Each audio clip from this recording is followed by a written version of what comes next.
Chapter 5: Theory and Measurement in the Macroeconomy. On the completion of this course section, you should know what constitutes the labor force in an economy, what is meant by labor force, labor productivity, and how can it be measured, how to measure unemployment and determine trends in employment and unemployment, how to measure the general level of prices in an economy, money, and real data, the determinants of aggregate demand and aggregate supply, and the shapes of these functions and the interaction between aggregate demand and aggregate supply. The labor force. The labor force is an economy is defined as the total number of workers who are available for work. It therefore refers to all males and females, normally 15 to 16 years and over, who can contribute to the production of goods and services, as well as those actually in employment. It also includes those who are unemployed, as these adults are available for work. The size of the labor force depends upon the wide range of demographic, economical, social, and cultural factors, such as the total size of the population of the working age, the number of people who remain in full-time education after leaving secondary school, the normal retirement age for males and females, the number of women who join the labor force on a full or part-time basis. Table 5.1 shows the size of the population for selected economies in the 2008 projected to 2050. So this is table 5.1, population projections in selected countries in 2050. The source is the Population Research Bureau, the United Nations, 2009. So in 2008, the population of select countries in millions in the EU, 27 Europe countries, was 498 million. The United States, 304 million, and so on for each of these countries. In 2050, the population is expected to grow in the EU, 27 countries, Europe, from 498 to 494 million people. Actually, decrease 498 to 494. So that's a change, a net change of negative 0.8%, a drop. In the United States is expected to grow from 304 million people to 438 million people. So that's a positive 44.1 percentage change, and so on for each one of these countries. Okay. In themselves, these aggregate statistics have little meaning. They really need to be seen in relation to production potential of these economies. However, they do give a very crude indication of the relative strength of these countries from an economic standpoint. In virtually all developed economies, the labor force has increased at a steady rate over the past generation. However, some have been slowing down in recent years, largely as a result of workers retiring before the statutory retirement age and an increase in the number of school leavers remaining in higher education. By 2050, according to Table 5.1, Japan and Russia will have experienced large falls in population. In contrast, the growth in Southern Asia is substantial and has major implications for the future balance of power in the global economy. An essential complementary measure is the labor force participation rate. This refers to the percentage of total population of working age who are actually classified as being part of the labor force. Table 5.2 shows these rates for selected economies. So this is Table 5.2, labor force participation rates in 2006. The source is Key Indicators of Labor Market, International Labor Organization, 2009. So the table is broken down between male, female, and the total, and they are in percentages. So France, between the ages of 15 and 24, has a 40.3 labor force participation rate in 2006. Above 25% is 66.5. For females between 15 and 24, the participation rate is 33%. Above 25 is 53.9%. So the total between 15 to 24 is 36.7, and above 25 is 59.9. Okay, and you continue to read the schedule such as that. Some places like Malaysia, the data is not available, so we're not able to know what specifically that is. That's typical because it's hard to collect these data for every country, particularly one like Malaysia. One other note here, the reason why these 33 plus 40 doesn't sum to 36.7 is that this 36.7 represents the the percentage of people, both male and female, 36.7% of the entire population. So the population includes both male and female. So if you add the total population and describe what percentage is between these age group 15 and 24, that's how they get 36.7. And similarly for 25.4%. So they have the total percent of workers, total location labor force participation rate, but this is the percentage of this specific age group over the total. These will not 66.5 and 53.9 will not sum to this number. This is the percentage of the population that is 25 and over, and this is the percentage of 15 to 24 for several countries which are listed below. In developed economies, the rate is typically 50 to 70%. A lower participation rate usually indicates that an economy has a higher participation rate in higher education and a relatively large number of people opting for early retirement. In this case of some developed economies, government policy in recent years has been to increase higher education participation rates as a supply-side policy to enhance competitiveness. Comparable statistics for most developing countries are unreliable for various reasons, including the existence of large subsistence sector. That means this large subsistence sector, it means people living day to day, just living to survive, not spending money on anything outside of just barely making it. Very poor. Okay, differences in the official secondary school leaving age, differences in attitudes towards married women seeking paid employment, practical problems of data collection. Table 5.2 indicates that there are substantial variations between developed economies. These differences are most likely due to contribution of women to the labor force being constrained by social and cultural factors.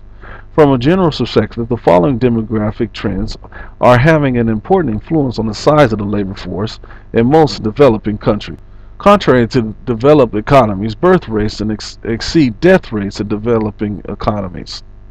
Contrary to developed economies, birth rates exceed death rates in developing economies. Consequently, the total population and hence the labor force in these countries are increasing. Dependency ratios in most developed economies are high as a result of high birth rates and an increasing life expectancy. Consequently, there are relatively more economically inactive people than those who constitute the labor force.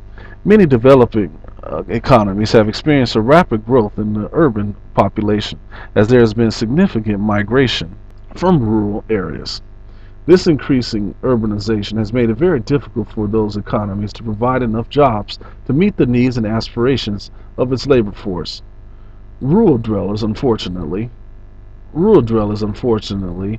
are often unaware of the realities of life in grossly overpopulated cities.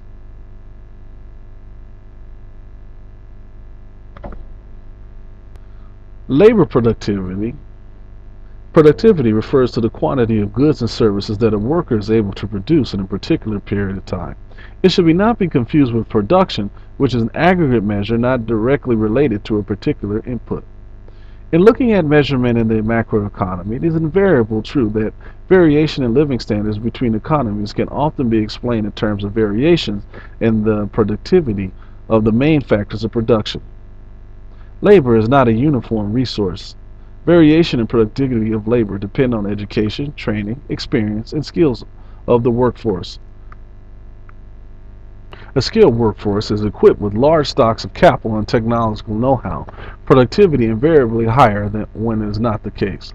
The formal relationship between all inputs and outputs is represented in the production function.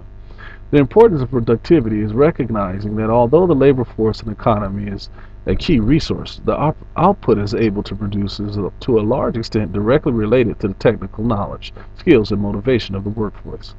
Employment and unemployment. Countries measure the numbers in employment and the numbers of those unemployed. The sum of these is the labor force or working population as described above. This is calculated.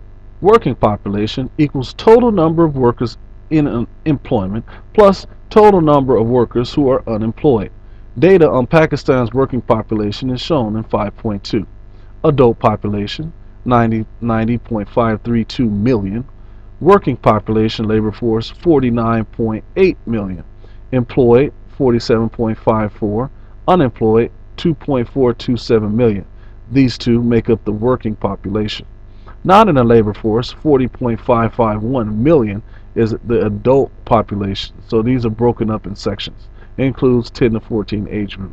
So figure 5.2, composition of adult population, Pakistan 2007.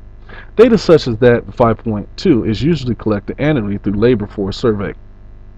In Pakistan in 2007, this survey recorded that 2.8 million people aged 10 to 14 were also in employment. Compared to developed economies, the adult population not in the labor force is high at around 45%. As explained above, this is largely due to a low female activity rate of around 21% in 2007. The dependency ratio was also high at 68%. The measurement of employment and unemployment is very important for the standpoint of the macroeconomy. For example, if there is unemployment in an economy, output will be well below its potential level. The economy will be operating inside its production possibility curve. Resources are not being used to the full, but as the number of employees increases towards full employment, the economy will reach its production possibilities frontier. The tax revenue received by the government will be lower than with a higher level of employment. If applicable, the amount of money paid out in form of state benefits for the unemployed will in turn be lower. A high level of unemployment may result in civil unrest, increased crime rates, and substantial social problems for those employed and their families. The gap in economic well-being between those in work and those who are unemployed can be substantial, particularly in the developed countries where the degree of state support is limited. The level of unemployment should be distinguished from the rate of unemployment. The level of unemployment refers to the total number of people who are unemployed, whereas the rate of unemployment is the number of unemployed people divided by the labor force. So, in an economy with a labor force of 50 million people, 4.3 million of whom are unemployed, the rate of unemployment is 8.6. There is no universal measure of employment, but the term does cover some of all of the following: those in full-time paid positions, those on recognized training schemes, those working a minimal number of hours per week. Normally, those working in subsistence non-monetized situations would be excluded, as with unpaid volunteers. There is through a standard international definition of unemployment. This covers those who are not classified as employed, those available for work, those actively seeking work. Most developing countries, including Pakistan, do not include the latter in their unemployment data. Material on the difficulties of measuring unemployment can be found on page 261. The general price level and price indices. A further important macroeconomic variable is the general price level. This is measured by governments in all types of economies and recognizes a measure of the cost of living. In an economy, at one point in time, changes in the general price level on a year-by-year basis in turn are a measure of the rate of inflation in an economy. In the simplest form, the general price level in an economy is calculated periodically using some form of consumer price index in the UK. The retail price index is a measure of changes in the prices of consumer goods bought by people in the UK. Much attention is paid to this index by the media, politicians, and business people and consumers. The RPI's weighted index is a weighted price index. Its calculation is a major statistical task involving three main stages: a survey to find what families buy and how much they spend on particular items. This provides the weights. Recording how much the prices of some 600 selected items have changed. This information is collected from all main types of retail outlets, as well as from gas, water, electricity, and transport suppliers at a base date. 3. The percentage change in price for each item is then multiplied by its weight. From this average, change in the RPI is determined. Although not all countries have such a comprehensive price index as in the UK, the basic principles of construction remain the same, irrespective of the level of sophistication. This is the cost of living index for year 1. This is the sum from I from 1 to n going to the number of goods purchased, where W is the weight of an item in a family expenditure times the price of the item, the total number of items in the index times 100. That gives us the cost of living index. Okay. If the index is calculated to be over 100 in year 1, then the cost of living is increased compared to the base year, year 0. For example, if the index is 105, then the cost of living is increased by 5% since the base year. An index below 100 in year 1 would indicate a fall in the cost of living. Table 5.3 is a summary of the annual change in the monthly consumer price index for Mauritius for the period December 2007 to 2008. This is the table. Table 5.3, Consumer Price Index Mauritius, Central Statistics. These are the weights that is talked about here. This is the percentage change between December 2008 to 2007 to 2008, and these are the different categories of food. Some dropped in price, some dropped in Consumer Price Index, some rose. Okay, and it stood at 108. It stood at 108.2 at the start of this period. By December 2008, it was 115.5, a net increase of 7.3 points or 6.7%. The most substantial increase was for food and non-alcoholic drinks. Rice, meat, bread, and vegetables also increased in price. The impact of this increase will be felt most by the poorest families. So when you see plus, plus, plus, that's when the price of these goods increase between these 2 years, and when you see negative, it means the price for suggested communications dropped between these 2 years. The consumer index tells you up or down. Money and real data. Finally, a word of caution when handling data such as that on prices in the last section. The data quoted in the self-assessment task above in 5.3 is given in monetary terms. This is also known as nominal value, since no value is made for inflation, no allowance is made for inflation. Any remaining increase will be a real increase in price due to market forces. The real value shows how prices change over time once the effects of inflation has been removed. With the price index, this occurs when the data is expressed at a constant prices using a base year. The shape and determinants of aggregate demand. Aggregate demand is the total spending on an economy's goods and services in a given time period. It consists of 4 components: consumption, investment, government, spending, and net exports. So, AD equals C plus I plus G plus X minus M. Figures 5.3 shows a typical aggregate demand curve. The aggregate demand curve, price level, real GDP. It slopes down from the left to the right because a lower price level will raise demand from net exports because the country's goods and services will have become more price competitive, increase the purchasing power of households with saving in the form of bank and building society deposits and other financial assets because their wealth will enable them to buy more, reduce the rate of interest, so stimulate consumption and investment.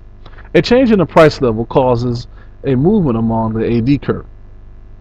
If, however, any of the components of AD change for reasons other than change in the price level, the AD curve will shift. Figure 5.4 illustrates an increase in aggregate demand. This could occur because, for example, a rise in expectations about the future, a cut in the direct tax, an increase in the minority money supply, a fall in the exchange rate, and a rise in the quality of domestically produced products. Aggregate supply. Aggregate supply is the total output that firms in the economy are willing and able to supply at different price levels in a given period of time. It is possible to distinguish between short-run aggregate supply and long-run aggregate supply. Short-run aggregate supply is the output which will be supplied at different price levels in a period of time when the price of factors of production remain unchanged. Figure 5.5 shows a typical short-run aggregate supply curve. It supplies up from the left to the right.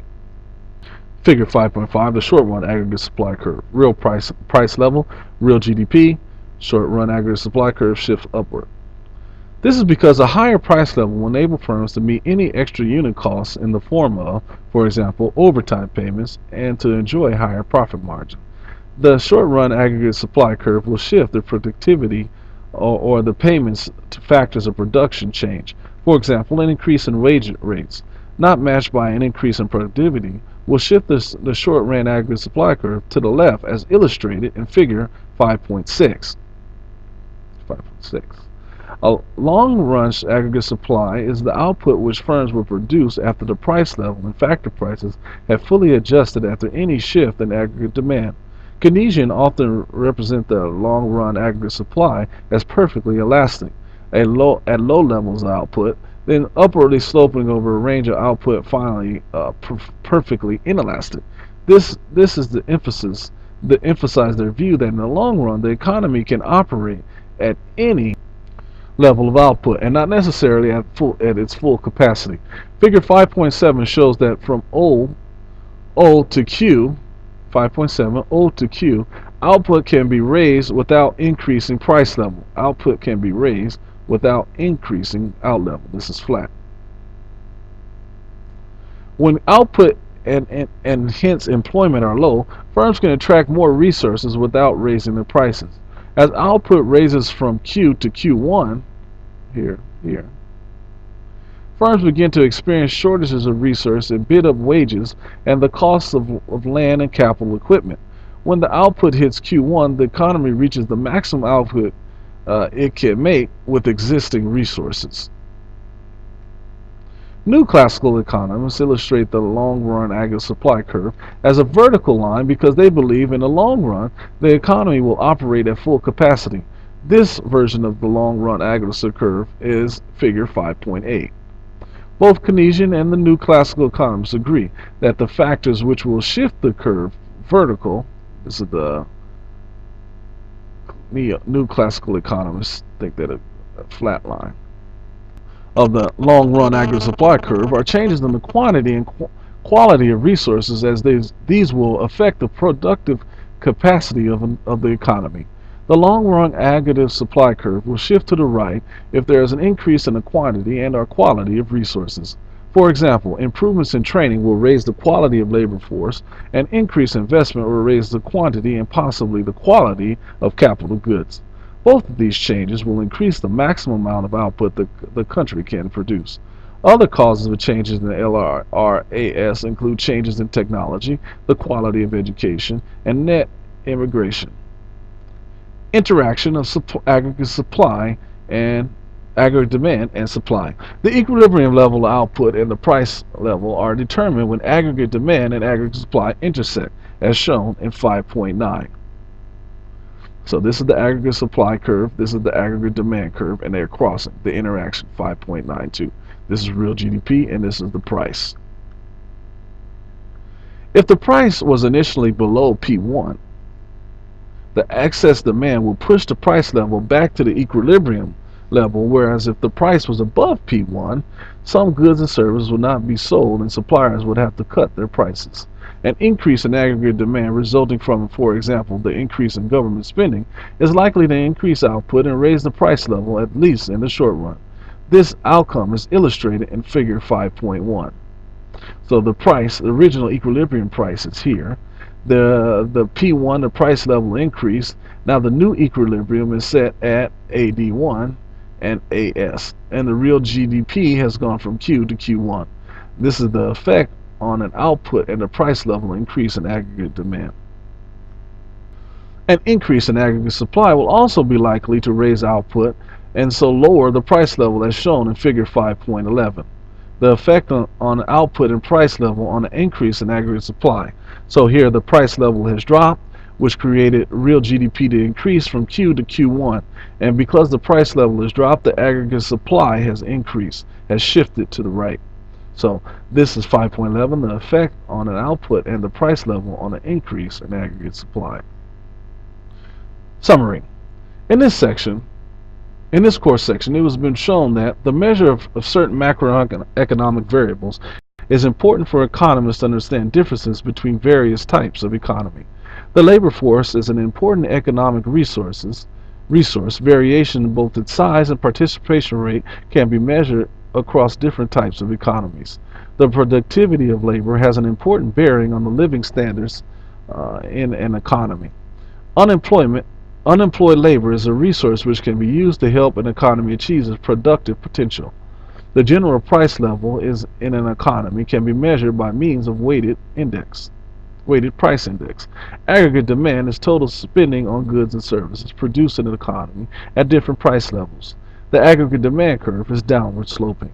Aggregate supply is total output in an economy at different price levels. The long-run aggregate supply curve will shift to the left if the quality and quantity of resources increases.